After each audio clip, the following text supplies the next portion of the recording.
From Ana de Armas being eyed for the female role, to Al Pacino also potentially joining the cast. It looks like the Heat sequel has a lot in store for us, though the biggest news, of course, is Ana de Armas being the frontrunner for the lead role. Michael Mann, the director, is itching to bring the story to the silver screen, and I can't wait to see it happen. Rumor has it that the cast might include some big names like Adam Driver, Austin Butler, and the legend himself, Al Pacino. And wait, there's more! According to close sources, Ana de Armas might also be in the mix to play the female lead, a character called Elisa. Of course, we have to keep in mind that this is all just speculation at this point. None of the cast members have officially signed on, and we've only recently had some developments about the film. But for fans of the original movie, the prospect of a sequel with this kind of talent involved is definitely something to get excited about. Apparently, she's supposed to be the Mexican sweetheart of Neil McCauley, played by the one and only Robert De Niro. I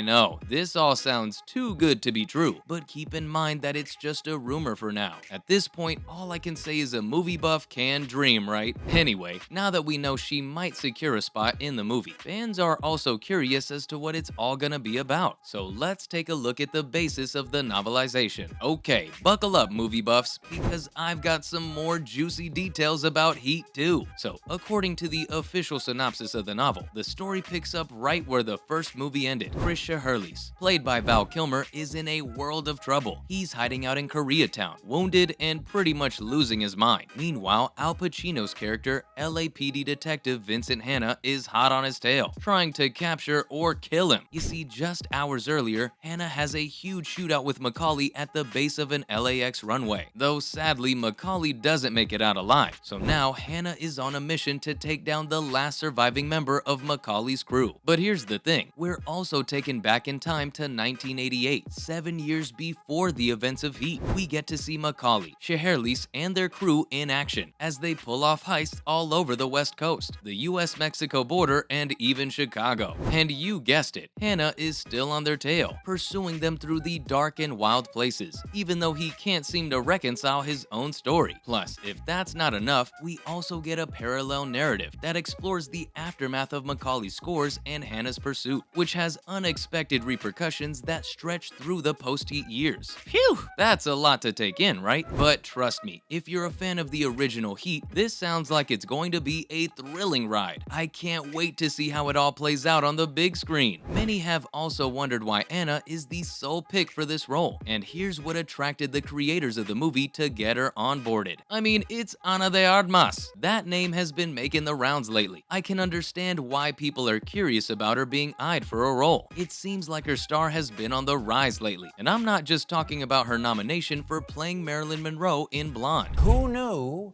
that Ana de Armas looked like Marilyn Monroe? This is one of the scenes from the movie next to sort of the iconic photograph that inspired it. Look at the two of you together. Yeah. Have you seen her work in Knives Out? She stole the show as Marta Cabrera, the kind-hearted nurse who unwittingly finds herself embroiled in a family's web of lies and deceit. I'm gonna give you an emergency shot of naloxone so you don't die in 10 minutes.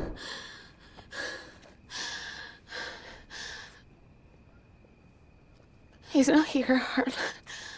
I don't know why he's not here, so I'm gonna use the phone, okay? Let's not forget her turn as Joy in Blade Runner 2049. She was able to convey so much emotion and depth despite playing an artificial intelligence companion. That takes some serious acting chops. And these are some characteristics that are really needed for a role like Elisa's. Let's dance. Do you want to dance, or do you want to open your present? What present?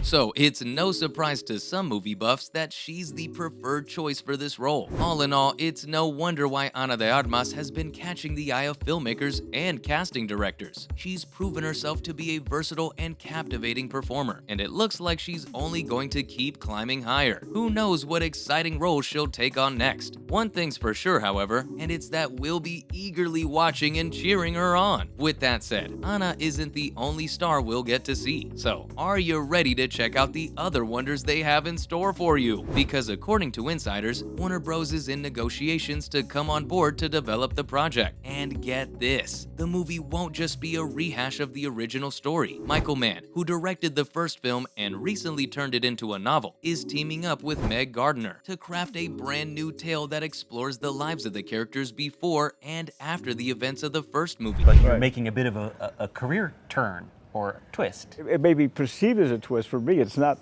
really a twist. It's really the fulfillment of something I wanted to do for so long. This book you've written is part of a 3-book deal, if I understand correctly. Right. You're setting up quite a body of work that then you plan to direct. Yes.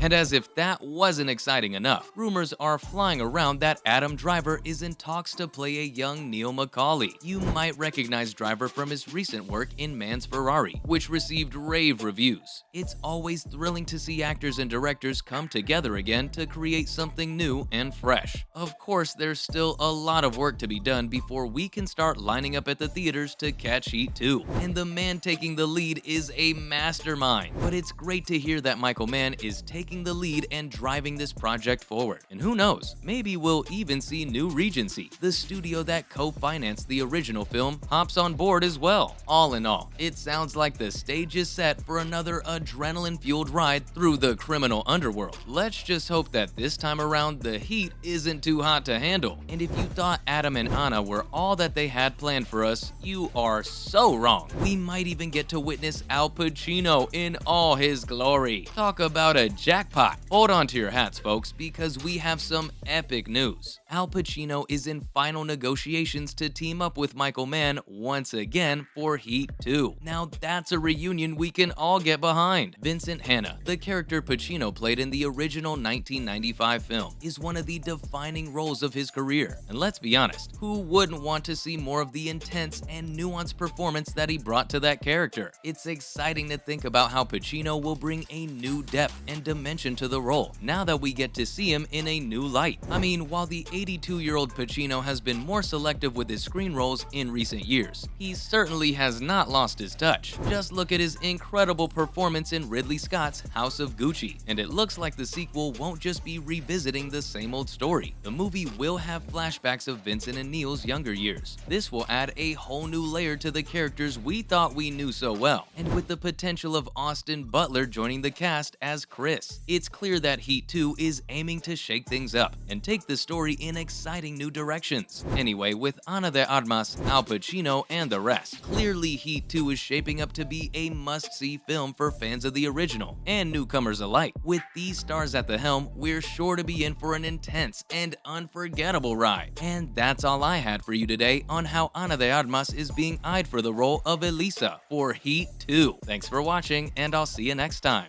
I feel like the scene literally sums up the entire movie.